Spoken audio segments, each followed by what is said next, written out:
ਕਰਨ ਲੱਗ ਪਿਆ ਏ ਹੈ ਕੀ ਏ ਬੋਲੋ ਮਾਰਕੀਟ 'ਚ ਲੱਗ ਗਏ ਆ ਉਹ ਜਾਣਦੇ ਹੋ ਉਹ ਯਾਰ ਸਾਜ ਜੀ ਤੁਹਾਡੇ ਵਾਲਾ ਕੰਮ ਬੜਾ ਭਾਰਾ ਹੈਗਾ ਪੱਥਰ ਕਿੰਨੇ ਕੱਟਣਾ ਵਾਲਾ ਲਾਲਾ ਜੀ ਬਣਦਾ ਇੱਕ ਪੀਸ ਇਧਰ ਆ ਉਧਰ ਵੇਖ ਉੱਥੇ ਲੱਗਾ ਈ ਜਿਆਦੀ ਜੀਓ ਜਿਆਦੀ ਲਾਲਾ ਤੁਹਾਡੇ ਵਾਲਾ ਬੜਾ ਕੰਮ ਔਖਾ ਯਾਰ ਉਹ ਪੈਂਦਾ ਹੱਥ ਕਿਤੇ ਮੇਰੀ ਵੀ ਗੱਲ ਕਰ ਕਿੱਥੇ ਤੇ ਇਧਰ ਪੱਥਰ ਕਿੰਨੇ ਕੱਟਣਾ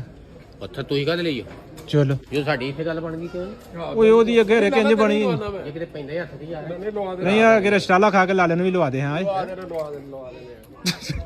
ਠੰਡਾ ਕੰਮ ਤੇ ਹੈ ਨਾ ਏਸੀ ਲੱਗੇ ਰੌਣਕਾਂ ਕੰਮ ਹੈ ਬੜਾ ਸਟੋਰ ਜਿਹੜੀ ਸ਼ੈਵਾਂ ਤੁਸੀਂ ਲੱਭਦੇ ਹੋ ਨਾ ਉਹ ਤੁਹਾਨੂੰ ਰੌਣਕਾਂ ਚਾਹੀਦੀਆਂ ਉਹਨਾਂ ਦੇ ਵੀ ਕੱਪੜੇ ਬਦਲਨੇ ਕਰਨੇ ਕਿੰਨਾ ਦੇ ਔਰ ਐ ਲੱਗੇ ਬੁੱਤ ਜੇ ਬੋਤੀਏ ਆਹੋ ਜਿਆਦੀ 40000 ਟੁਰ ਦਫਾ ਕਰ ਹੈ ਦਫਾ ਕਰ ਇਹਨੂੰ ਕੋਈ ਨਾ ਕੰਮ ਜਿਆਦੀ ਜੇ ਨੌਕਰੀ ਚੰਗੀ ਹੈ ਰਹਿਣ ਦੇ ਚੰਗੀ ਹੈ। ਮੈਂ ਤੈਨੂੰ ਏਸੀ ਲੱਗੇ ਬੜਾ ਸਕੂਨ ਹੈਗਾ ਇਹਦੇ 'ਚ ਉਹ ਚਾਂਦ ਰਾਤ ਦੀ ਸ਼ਾਪਿੰਗ ਯਾਰ ਚਲੋ ਲੈਣ ਦਾ ਹੋਣਾ